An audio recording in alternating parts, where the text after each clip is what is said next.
Alright. So, before I continue with Requiem, I wanted to, of course, do a standard My Thoughts video, this time on everyone's favorite 1997 Baron of Hell infested, slaughter mappy, difficult WAD, Hell Revealed. Came out in 1997. The main two developers were Jonathan Donner and Haggai Niv. In fact, I think they were the only two developers. I didn't do much research. Fun fact I learned near the end of playing through it. Jonathan Donner was about 15 or 16 when he made these maps. Which, I didn't know that. I thought he was an adult. But, knowing that, it's kind of impressive that he was able to make, you know, these outstanding, impressive, historically, you know, massive, historically important maps. Hell Revealed is famous for one thing. Being extremely difficult.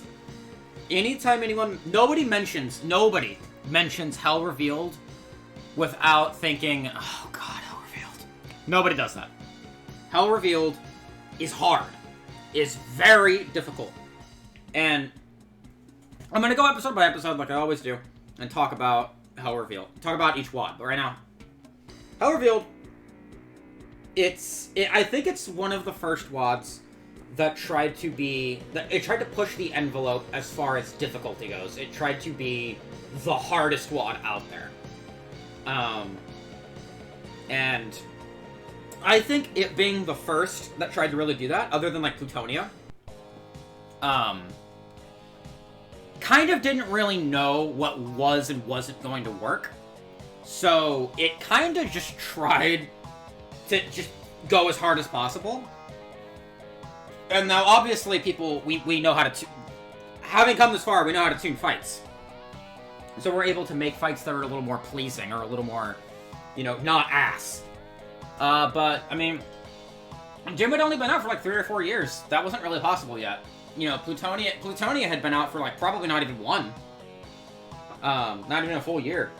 So, of course, for a WAD of this scale, to have multiple maps that could be considered slaughter maps, to try to have an overall extremely high difficulty rating, way higher than that of Plutonia, there's really nothing to compare it to. There's nothing this hard has come out yet. So there's no way to really kind of have it not be jank, if that makes sense. It seems very much like an experiment of make it as hard as possible, see what people did and didn't like, and then we'll tune it back, you know? Kind of like that, without the tuning back. So let's go episode by episode with Hell Revealed. Episode 1, not fantastic. In fact, I'm going so far as to say it's not Hell Revealed. The first 10 maps, with the exception of map 5, although I'll get back to that. For the most part, episode 1 is not really Hell Revealed. It's fake, it's a trap. It's extremely easy, and it's meant to lure you into thinking, oh, I could beat this. This is the difficulty WAD, this is easy. And the final map of episode 1, map 11, kind of throws you into the deep end. It's kind of your test. If you can beat this, you can start episode 2. With like, if you can beat it in a good amount of time, you're good to play the rest. In fact, Dean of Doom had mentioned map 11 being, that's where most casual players are gonna quit. They're gonna realize, okay, maybe I'm in a little bit over my head. I'm gonna move on. Just fuck it. Because map 11 is the first map that really starts to throw, not necessarily like evil traps or anything like that at you. It's just the first WAD that tries to throw you to the wolves. You know, you're so outgunned at the beginning, like it's so many high tier monsters, that you're kind of just like left to think, what am I supposed to do? And that's Hell Revealed. That's the next 20 maps. Episode 2 of Hell Revealed is where it gets really, really, really intense. Map 12, kind of a warm-up. And then map 13. Map 13 is the first genuine Hell Revealed map. Because that one puts the gas pedal down, and does not stop. And it's, I mean, they picked a good song for it, Going Down the Fast Way. They sure picked a great song to match the intensity of that. Map 14 doesn't stop either. Map 14 is one of the most daunting maps in Hell Revealed. And, like, Episode 2 overall is better than Episode 1 just because it's more engaging, it's more identifiable, it's more iconic than Episode 1 ever was. Even if Episode 2 has weaker maps, it has better maps. For sure, absolutely. It's got some misfires, you know, Map 16, Map 20. Episode 3 is where Hell Revealed fully pulls the gloves off and just says, let's go, motherfucker. Map 22 helps you feel good at the game. It's really fun. Map 23 kicks your teeth in. Postmortem murders you. Dead progresses a break, then Afterlife really takes you to hell. Right? Hell Revealed in Episode 3 does not care for you. It wants you to die. And it overall really doesn't even let up until, like, Map 30. The Icon of Sin map is so hard. Not even because of, you know, there's a lot, it's literally just Doom 2's Icon of Sin. You're in a room with all the weapons and tons of backpacks and a mega armor. And then you teleport into a room with the Icon of Sin and some enemies. But the thing is that, you know, 10 Revenants to your left, 10 Revenants to your right, 2 Archviles to your left, 1 Archvile to your left, 1 Archvile to your right, and then 2 Archviles behind you, right? You cannot attack the Icon of Sin until you kill those Archviles, or you're never going to get a clean shot off, really. You can't stand still, or the Revenants are going to kill you, right? So you really have to be aggressive. And, now, to top all that off, the fact that the monster spawner spawns 4, you know, monsters at a time. And because it's ultraviolence, because I only play ultraviolence, really, there's basically 4, that's an average of 1 monster being spawned per second, right? And it took me a minute and a half on my successful run to kill it. So, you know, that's 130 enemies being spawned, basically. In a tiny arena. There's not a lot of room to negotiate. And that's not even counting, like, the pain elementals that are just spawning lost souls. That's not counting anything else like that. Not counting the Archviles, God forbid they're rezzing other enemies. It's so punishing. But it's the perfect map for Hell Revealed to conclude on. Overall, let me go episode to episode. Episode 1, I'm gonna honestly give a 2 out of 10. It's kind of unremarkable. I think I'm gonna give it a 2 out of 10. I think it's so unremarkable. It's not really worth playing. I think if you're gonna start Hell Revealed, just ID Clev 11. That's what I think. Strongest map, map 11, because it's the only map that's like really a Hell Revealed map. Weakest map, throw a dart and pick one. Map 7's kind of tedious. Episode 2. Episode 2, I'm gonna say is... it's about it's about 7 or 8 out of 10. I think I'd probably say 8. I mean, you got Last Look at Eden, you got City in the Clouds, mostly harmful, everything dies. Fantastic maps. It's got some weaker maps being dragging it down, like The Path and Judgment Day. But, it's got a lot of class in there. It's really good stuff. Episode 3. Episode 3, I'm gonna give a 7 out of 10, I think. Episode 3 is really, really, really nice. Resistance is futile, makes you feel good at the game. Postmortem is a very fun map to play with people. Either with people in co-op or just for people, like if you're streaming. Afterlife is so breathtaking, you gotta see it for yourself. Ascending to the Stars has its moments for good fights. And Hell Revealed, like the title map, you gotta play the title map. It's hard, it's annoying, but you gotta play it, right? So overall, I think Hell Revealed is gonna culminate into a 7 out of 10 WOD for me. It's a classic. It's absolutely a classic. It's a really enjoyable experience. Okay, hang on a minute, let me rephrase that. That was a poor choice of words. It's a really enjoyable WOD. It's a very memorable experience. But if you ever decide to play it, you're gonna think the exact same thing that probably everybody does when they finish map 30. Thank God that's over. I woke up today with a smile on my face that I didn't have to play Hell Revealed today. Because I wasn't gonna have to worry about, how pissed off am I gonna get trying to beat these maps. I'm gonna have to spend 45 minutes learning this map so I can beat it. You know what I mean? It's so good to be able to go and play a different WOD that doesn't really require so much brain power to play. It's such an exhausting experience. But it's worth one playthrough to know what it's like.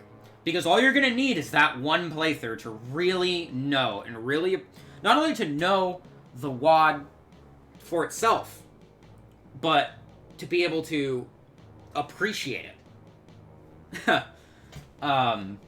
That's what I think. I think it's an easy 7 out of 10. Play it once and don't play it again. Maybe play it a second time if you want to beat it, but don't play it any more than that. It's really, really not worth that level of time investment. 1 playthrough minimum, 2 playthroughs maximum. That's what I think. Now, I of course have my spreadsheet that I did. I showed it off for Icarus. We have the Hall of Fame, Game, and Shame. The Hall of Fame, the map that I believe, out of the WOD, is the strongest one. Hell Revealed, that's the WOD. That's not the map. I believe the strongest map in Hell Revealed is map 32, Mostly Harmful. I said this in my playthrough. If you just want to play Doom, if you just want to kill demons, Mostly Harmful. There is a monster spawner in the map that spawns 4 monsters at a time. Actually, is it 4? It might just be 1, actually. I think it's just 1. There's a monster spawner. It's a relatively really small map. And there's no way to kill the Icon of Sin. It's just permanently spawning monsters while you do your thing. You gotta progress a little bit, because you do have to kill 4 rooms to, get 4 keys. And there's cyber demons in those rooms, so it's kind of tricky to maneuver. That being said, once you have the whole level finished, the way you exit the level is you have to stand in the center platform and die. It's a death exit. But you don't have to do that till you're ready. You can just keep BFGing shit if you want to. If you just want to kill stuff, play Mostly Harmful. It's a good time. It's a really good time. It's the signature map from Hell Revealed, I think. Maybe not the signature map, but it's the most enjoyable map, I think. The Hall of Game. These are the maps that I enjoyed playing. Enjoyed, or I believe are worth playing. The maps that wowed me. First map on the list is map 13, Last Look at Eden. Because this is the first map I think this is the first real map that's going to make you turn around and go like, what the hell? Is this even possible? It made me punch my desk. But, I think it's not even that big of a map either, is the thing. There's the opening room. There's the big stuttered staircase room. Then after that's the big courtyard, the massive courtyard, which is my favorite part of the map. And then you got the 3 different rooms you gotta clear out. And that's it. That's the map. But it's not the fact that there's so many enemies. It's the fact that it's the worst enemies put in the worst positions. All you need in that stutter staircase room is the 1 archvile to completely ruin your life. That's all. That's the only dangerous thing that's in there is the 1 Hell Knight. Or sorry, the 1 archvile. The chain gunners at the bottom are very rough too, because they absolutely prevent you from standing still. That staircase room is one of the hardest points in the WOD, I think, in general. Next map. Map 14, City in the Clouds. This was originally slated as my Hall of Fame. It got dethroned by Mostly Harmful, and that has not been dethroned since, obviously. I absolutely love City in the Clouds. There's something about these maps that you have to, these big maps that you have to dissect part by part, and slowly churn your way through the whole level. I really, really enjoy these maps. City in the Clouds is very draining, but I really, really like it. Next map. Bit of a controversial one. Map 31, The Descent. The only reason this is here is because of the elevator fight.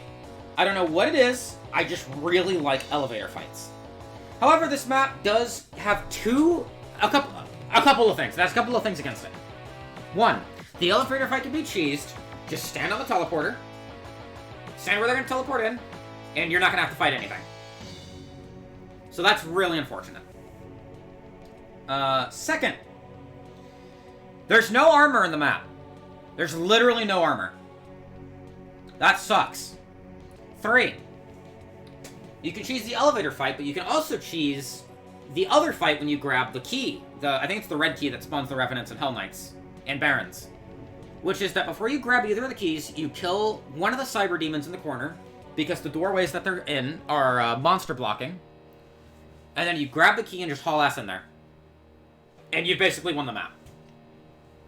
And I'm bitter about this because I didn't know that. I didn't think about that, right?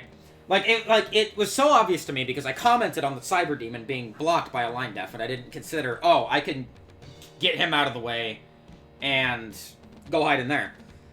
So I did this map legitimately. I did the elevator fight saveless, mind you. And then I had to do the rest of the level the hard way, the legit way. So I'm a little bit better that I did this the hard way, and I could have made it so much easier on myself. But that being said, I love The Descent. I know a lot of people don't, but I really do. Mostly because of the elevator fight. I don't really care for the last of it, the rest of it. So yeah, I mean, Hell Revealed. Good secret maps. If you ask me, good stuff. Next map. Map 19, Everything Dies. Everything dies! That's the map.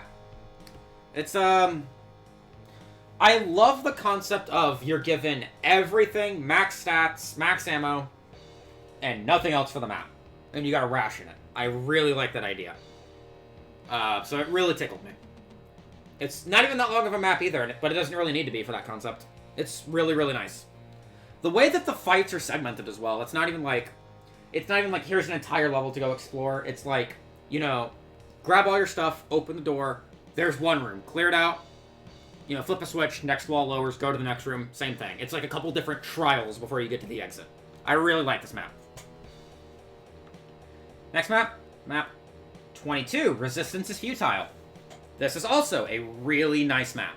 It's just, this is the genre of slaughter map that's lots of enemies, but you have lots of, like, rockets and BFG cells.